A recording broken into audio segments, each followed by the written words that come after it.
You've all read the title, you know what this video is going to be about. It's not bullshit, it's not clickbait, it's not a scam. And ultimately, I'm gonna do my best to try and not cut like that. That's really the only time I'm gonna cut is if I have to move my mic down and I don't want the noise to be caught when I move the mic, or if there's a long pause or something like that. I don't know, but if I sound like I'm mumbling, I do apologize. But essentially, yes, like, as I said before, the title is not bullshit. I am seriously thinking about ending it all. Not in the literal sense in terms of killing myself, but in terms of ending this channel. Now, the reason why I've been thinking a lot about it, especially recently, and this kind of goes back to like many years now. Now, in the past, I've never genuinely considered deleting the channel or just quitting posting altogether. It's been like a forethought in the back of my head. Like, I would think about it every once in a while and, consider the consequences that might follow suit. Like, let's take, for example, me wanting to get an actual job in the real world, like an actual career. And I've thought about it, and if my employer were to find this channel and hear all the fucking retarded shit I say on a daily basis, I would not get hired at all. And we all know that employers Google search your name, and even though I've tried to deassociate my name with the channel for the past 2-3 years, that's why it's called Collins and not my real name or whatever. And I've even changed like the links and everything so that you wouldn't have to type in my full name to go to my channel. It's just Collins now. If you just go youtube.com/Collins or youtube.com/C/Collins, it'll link to this channel right here. Before it wouldn't, but now it does. So I've tried to deassociate it, but even when I look up this channel or my full name in incognito mode, this channel still pops up. So that's kind of the reason why sometimes I would consider it. But I would always think back and realize I spent 6 long years on this channel, and even though I may not be the number one most subscribed YouTuber, or I might not even be close at all, like I have 240 subs, truthfully speaking, it's worth it in my opinion, because I do enjoy turning on the camera and talking into a microphone to myself for like 10 to 20 minutes per day, and then spending that time editing, occasionally laughing at my shitty jokes I make in the video. And honestly, it's a fun experience for me, and it's a hobby, and like most hobbies, I don't want to quit it. However, recently some events have happened that's kind of made me think about YouTube in a different light. And as I'm recording this video, like, my mind is running at 1,000,000 miles per hour, and I honestly genuinely don't know what to think at this point. Now, this really all started on the day before my birthday. Now, keep that in mind. That's very important, because YouTube decided to give me the best gift possible. Like, it's fucking amazing. It's better than the 100,000 subscriber play button. It's better than the million play button. It's better than the 10 million play button. It's better than even the 100 million play button they gave to PewDiePie. I can't remember what they gave him, actually. I'm retarded. But yeah, it's better than all of that. It's better than any play button. It's better than any sort of fucking recognition or anything. You wanna know what YouTube gave me for my 18th birthday that they didn't know about? They gave me a channel strike. Well, not really, but kind of. They gave me a warning, because that's how the YouTube system works nowadays. Is they give you a warning, and then after that they give you 3 strikes, and they removed, you guessed it, the most popular video on my channel, the video that's been slowly gaining more and more views over time, the video that at the time of its removal had like 5,500 views, a video that garnered me like maybe 20 views per day, a video that garnered me 500 plus views per month. It was my So Sad Robin Barrel that messed up. I can't remember the title of the video at this point, but it was a Robin Barrel prank video where I reacted to where he did the laxative prank to his girlfriend, and in the original video did get taken down, so I can kind of recognize why my video ended up getting taken down. However, the thing that bothers me is that my message in that video was far different than the message in his video. Robin's original video was horrible. It was horseshit and, probably did deserve to get removed. And while my video featured aspects and clips from his video, my overall tone and message was far different. I wasn't encouraging kids to go out and do this prank. I was doing the complete opposite. I was sending a message that this prank is wrong and not okay. Yet YouTube took it down without the context that, I wasn't encouraging the prank. And the reason why I took it down was because it violated terms of services for encouraging harmful and dangerous pranks. That's literally the fucking... I can put up the screenshot right here of the email. That's literally the exact fucking reason why I took it down. Was because I was quote-unquote encouraging pranks, these dangerous and harmful acts to a younger audience. Even though my audience are mostly teenagers and adults, while Robin's audience is most likely young children or young teenagers. And honestly, it bothers me that without context, he took down the video solely because I featured clips from his video of me reacting. Now, I can kind of understand where YouTube's coming from. Like, they just don't want that type of content on YouTube at all. But the fact that they overlook the context, and even though I sent in my appeal and put in my appeal that, my video it has a different message from his original video, they still didn't care. In fact, I don't even think they read my appeal because literally less than 4 hours later, I got a message saying, "I'm sorry, we saw your appeal and we declined it. We disagree. Your video did violate TOS." And like, if you know YouTube, especially with the whole COVID situation going around, when they specifically sent a message that they may take longer than usual to look at your appeal, the fact that they responded within 4 fucking hours of me sending my appeal really shows light on how much YouTube really cares about the up and coming creators. And I don't expect to be a multi-million subscriber YouTube channel. I don't expect to be the next PewDiePie. I don't expect to be the next Jacksepticeye or any other big YouTubers that come to mind. I don't expect to be any of them. But I do expect at least the slightest bit of respect from YouTube, considering I've been pouring my heart and soul into this channel for the past 6 years. And instead of even attempting to look at my appeal, they probably had a bot look at it and be like, "Oh, no, this is false. This is false. This is fake news. Denied." Because I can't imagine YouTube, a company that takes, over a month to get Twoon's channel back. If you guys remember that situation, Twoon, whatever you want to call him, lost his channel due to hackers. He's a 150 subscriber channel, 150k subscriber channel. It was hacked. And the hackers had it for over a month, and despite the fact that he was emailing them on the daily, they never got his channel back. They never got back to him. They would either constantly ignore his emails, or if they did read it, they'd be like, "Oh, sorry, taking time, do. And this is before COVID. This is before they had to reduce their staffing. And that was a channel with over 100,000 subscribers. And yet they didn't get back to him until over 2 months later, when he had to go on Twitter, make his own new Twitter account to @Team YouTube, until finally someone at Team YouTube realized the issue, someone with an actual brain, and got his channel back. That was for he didn't have a channel for over a month. That's the state of YouTube. They don't care about creators even as big as 100k subscribers. So why the fuck would they care enough about me to have a real human look at my appeal during COVID, where the staffing is reduced, only to say, "Hey, denied"? No real human looked at it. No real human looked at it in the course of 4 hours, in a span of 4 fucking hours from when I sent my appeal to when they emailed me saying they denied it. It wasn't inspected by a real human. YouTube, own that shit. Don't be a fucking pussy and deny it and be, "Oh no, we have humans inspect everything, If you send in an appeal, we have a human to look at it. No, we don't have bots. No, fuck you. Bots looked at it,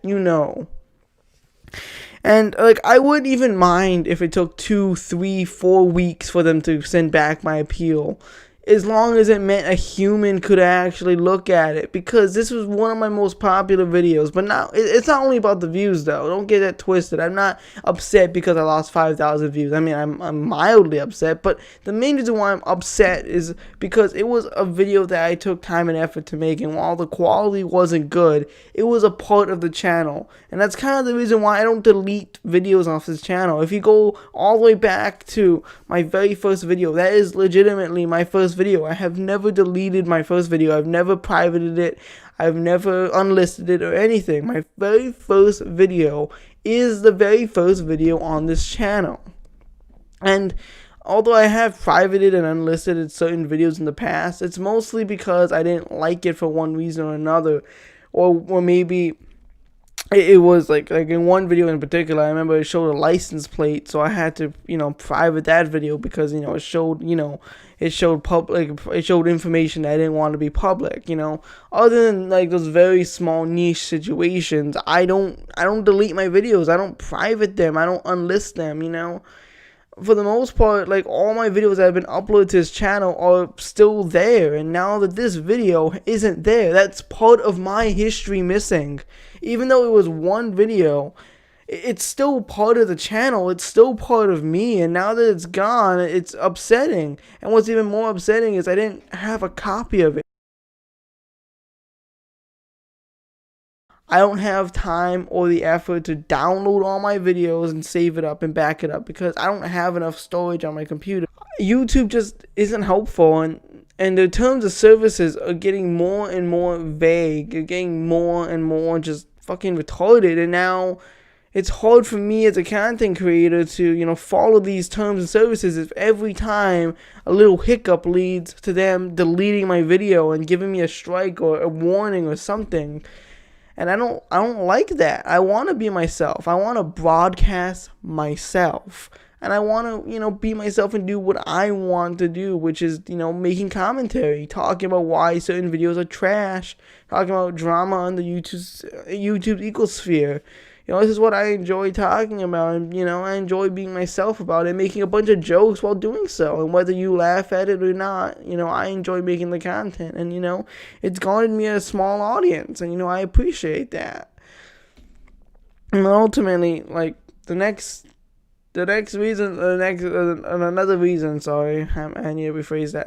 reason why I kind of been thinking about it, especially within the past couple of days, not only because YouTube sent this fucking message to me on the day before my birthday, mind you, fucking fuck YouTube for that, it's because of what happened to Keemstar, I believe, last night or the night before. He got his entire channel demonetized. He was kicked from the YouTube partnership program for, I believe, 2 weeks or something like that.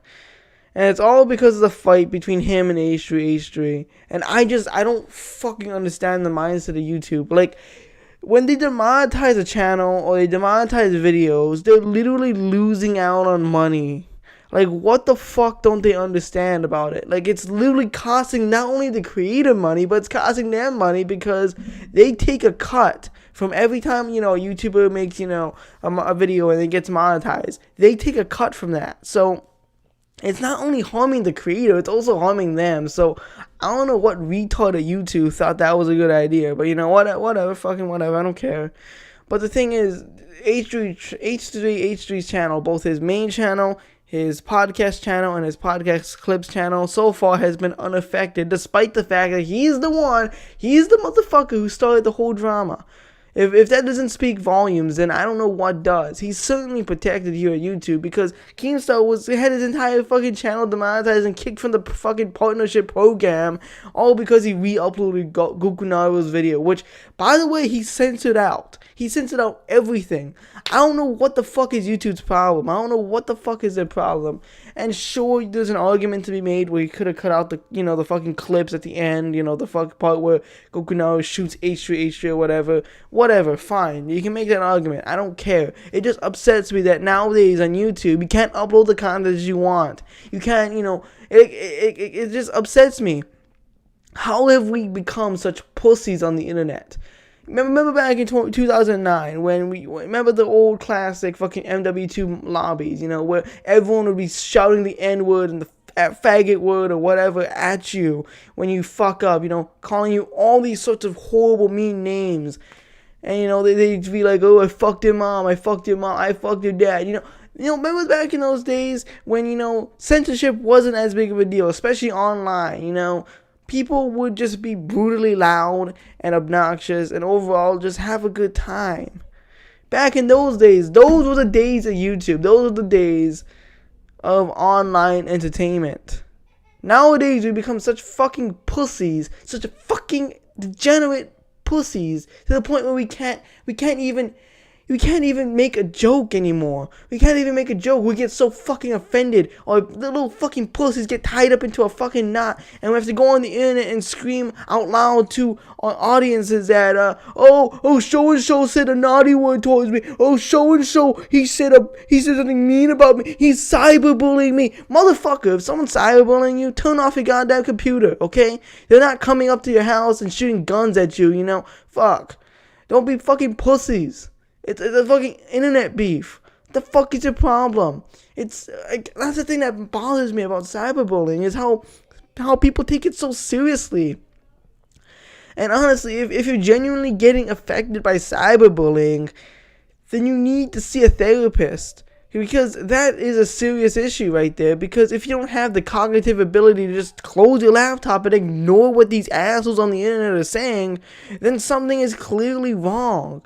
Maybe you have anxiety or depression. Talk to someone. Get help. These are real issues that need help. You need help. And I'm not trying to say that to be mean. I'm trying to say that so that you can get the proper help that you do need if you are suffering from these issues. Because obviously something isn't wrong if you can't make the connection that closing your laptop will end all these harassments. You won't have to see it. And you don't need to be on Instagram, Twitter, YouTube, Reddit all the time. If you're getting bombarded by hate and harassment on all these sites, log off. I know it may seem hard and difficult not to fucking look at your Facebook like counter, not to see all the fucking likes you get on Instagram for showing some booty pics. But you know what? It might be worth it if it's literally causing you depression and anxiety and suicidal thoughts. At the end of the day, though, it's mind-boggling that nowadays freedom of speech is so limited by the terminology of hate speech. We can't criticize people because it's hate speech. We cannot talk about people and make jokes because it's hate speech. People get so offended at the most minute things because they want to get offended. They want to stir the pot. If they can get offended and stir the pot, they can create more drama to draw more attention to themselves, even if it makes them look like a big asshole, which is what many YouTubers have done, and I feel like that's what H3 is doing now. And I hate to bring his name back up into the whole cesspool of bullshit going on, but let's not lie here, folks. He is certainly part of the problem, as as I mentioned already in my previous video. He is part of the problem. And sure, I don't believe he's taking down any videos, but that doesn't mean he's not part of the problem. He shouldn't be ignoring the fact that many YouTubers are getting their videos taken down for bullshit reasons. So, at the end of the day, he's still part of the problem in my opinion. But not only that, it's just, in general, I don't like YouTube anymore. It's not fun to post to YouTube when I always have to think to myself, what if this video gets me taken down? What if what I said here is fucking considered harassment? Even uploading my last H3 video, I was a little concerned that it could get taken down for harassment and bullying because I said some mean things about H3's wife, Hila. I said some mean things about H3 himself. And I was thinking to myself, what if they take it down because they think it's too mean-spirited? But I pushed back. I pushed those thoughts back and then uploaded it anyway because I thought it was funny and entertaining, and I was able to give my own thoughts and opinions on the situations going on. And ultimately, I just wanted to make the video. But I don't want to make videos if I always have to constantly think, what if this gives me a channel strike? What if this gets this video taken down? What if this terminates my YouTube channel? Because after 6 long years of uploading to this website, I enjoy doing it. I still definitely do. And honestly speaking, I don't want to see this channel terminated, because once the channel is terminated, I'm not coming back. Because what the fuck is the point? What the fuck is the point in creating another channel under another name, under another alias, trying to bring back what little audience I have now, only to find I may get 10 subscribers and 1 view per video, you know? And sure, it's not about the subscribers, it's not about the views, it's about just putting out entertainment out there. But it's really demotivating when, if I lose this channel and then I make another channel and like nobody watches. I spent 6 years in this channel. I don't want to see it go. But that being said, though, I'm sorry for the depressing video, and as of right now, I'm not gonna quit. If I do decide ultimately I want to quit, and I just don't enjoy doing the content I do, I'll make a follow-up video. But as of right now, I just wanted to let you guys know that what is on my mind at the moment, and hopefully you guys can understand, and leave your thoughts and opinions in the comment section down below. Sorry. But with that being said, I hope you guys enjoy. Well, I don't know if you can call this enjoyable content, but either way, I hope you guys enjoy. Twitter, Instagram, Discord, best ways to reach me if this channel does get deleted or terminated for one reason or another. Anyways, goodbye and farewell.